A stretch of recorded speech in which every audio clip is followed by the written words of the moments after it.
Alih-alih ciut nyali setelah dihantam gelombang laporan polisi oleh kubu Roy Suryo CS, Rismon Sianipar justru mengamuk dan melancarkan 5 serangan balik yang sangat mematikan.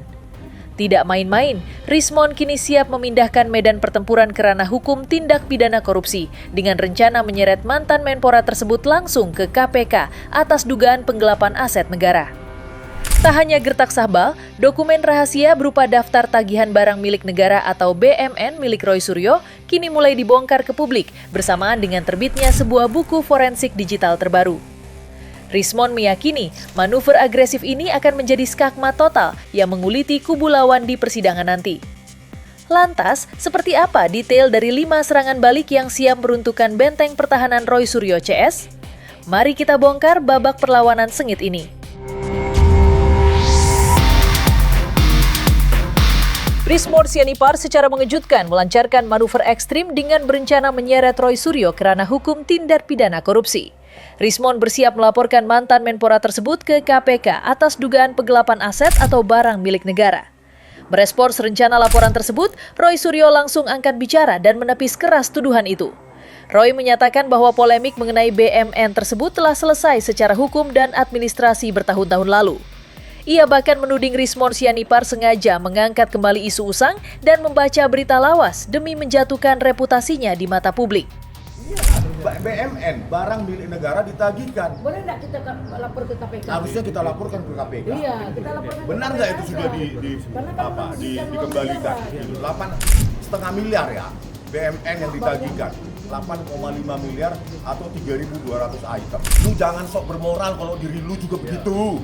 Gitu loh, itu pesan saya. Lu juga punya cacat di masa lalu. Dan ini Kak, tolong Kak, laporkan ke KPK Kak. Ya, nanti kita itu adalah LHP, LHP ya. BPK kok dasarnya. Kerugian negara harus ditanggungjawabkan.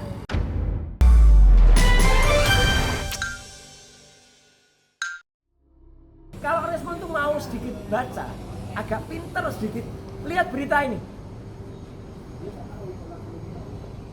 Jelas banget di sini bahwa semua sudah memberitakan, baik media mainstream maupun media-media lainnya. Persoalan dengan Kemenpora sudah selesai. Karena waktu itu ada salah pencatatan internal di internal Kemenpora.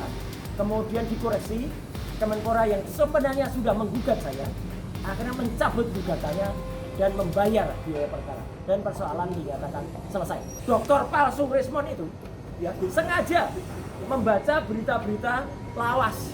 Berita tahun 2019 dan berita-berita sebelumnya. Sehingga apa? Sehingga dia itu tersesatkan dengan pemberitaan yang salah.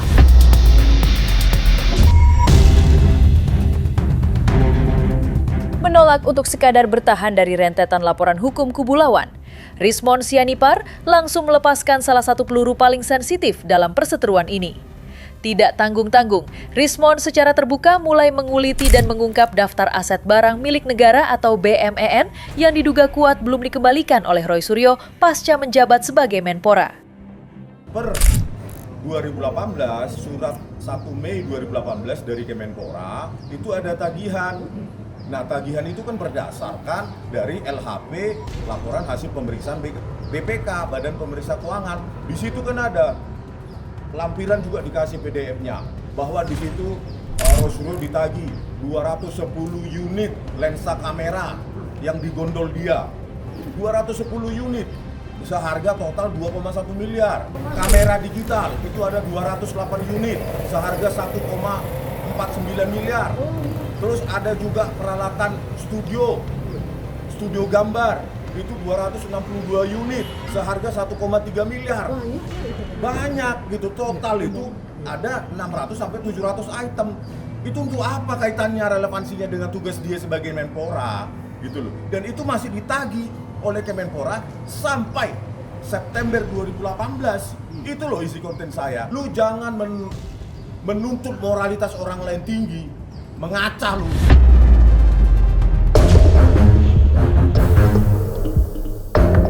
Menjelang babak baru persidangan kasus dugaan ijazah palsu Presiden Jokowi, Rismon Sianipar mengambil langkah ofensif yang tidak biasa dengan menerbitkan sebuah buku literatur ilmiah terbaru. Langkah ini sengaja diambil Rismon sebagai bentuk perlawanan berbasis data murni guna menghadapi argumen-argumen teknologi yang kerap dilontarkan oleh kubu Roy Suryo CS.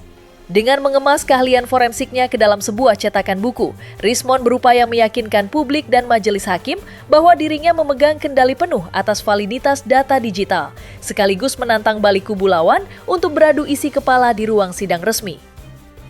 Ini sebagai bukti ya bahwa peneliti ya selalu membawa bukunya, bukan buku orang lain, ya kan?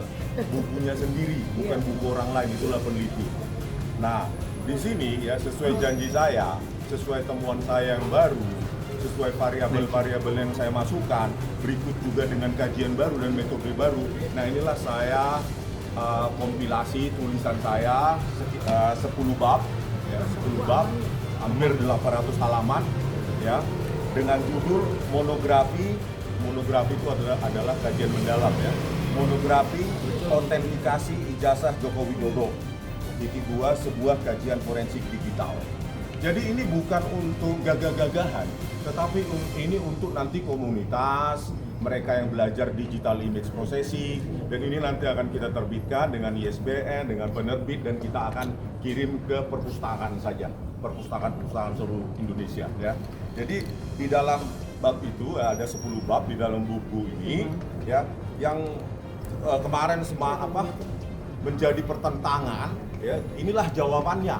Jadi kalau ada mereka ini itu, tapi nggak dituliskan, ya bagaimana kita mau percaya? Ya, harus dituliskan. Bantah juga dengan tulisan. Itulah kultur ilmiah yang harus kita miliki. Nah, di situ ada bab 1 uji emboss dan watermark. Di sini saya buktikan bahwa bukan hanya pada ijazah Pak Joko Widodo yang di-upload oleh Dian Sandi Utama yang ada emboss dan terdeteksi emboss dan watermark, tetapi rekan-rekan satu angkatannya pun Sri Murtiningsih, Ardianto, ya kan, Pronojiwo, bahkan ijazah Bambang yang dipakai sebagai dipakai di persidangan CLS Solo juga memiliki itu emboss dan watermark. Jadi confirm ketika kita melakukan sejumlah metode, maka kita perbandingkan juga dengan sejumlah data masukan citra digital. Jadi di sini untuk mengakhiri perdebatan itu.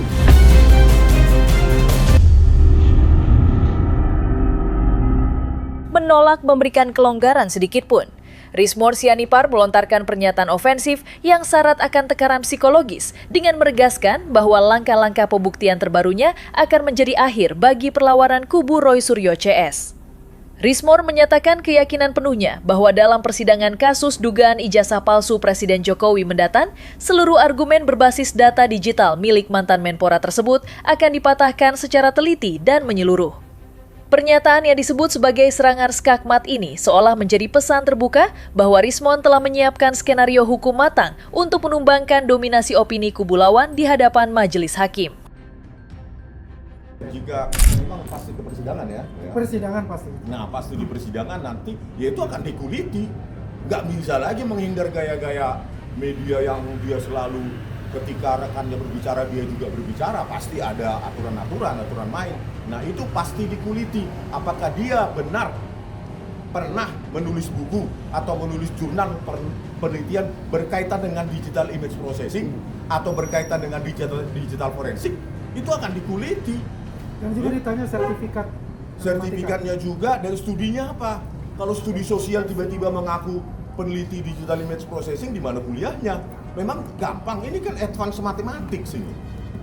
Ini adalah matematika lanjut yang tidak bisa sulap tiba-tiba tahu. Ini isinya matematika tingkat lanjut, diferensial, integral, terus limit dan segala macam. Matematika teknik tingkat lanjut ini bukan sulap-sulapan ini. Ya, bukan orang tiba-tiba ngaku cuci cetak foto tiba-tiba paham ini. Pasti kita pengen ekspresi mengedepankan estetika. jelas tadi mendengarkan Supaya nanti persidangan itu menarik, ilmiah, ya, argumentasinya ilmiah, persiapkan saja fokus pada ahli-ahli kalian, gitu loh. Ahli-ahli kalian yang mendukung bahwa itu adalah hasil penelitian, ya, gitu loh. Jadi supaya menarik nanti persidangan ini untuk ditonton dalam dan luar negeri. Disitulah nanti mengedukasi publik bahwa kita tidak presumption, oh itu harus palsu, oh itu harus asli. Di situ kita bertanding secara ilmiah. Buktikan bahwa Anda itu benar-benar ilmiah.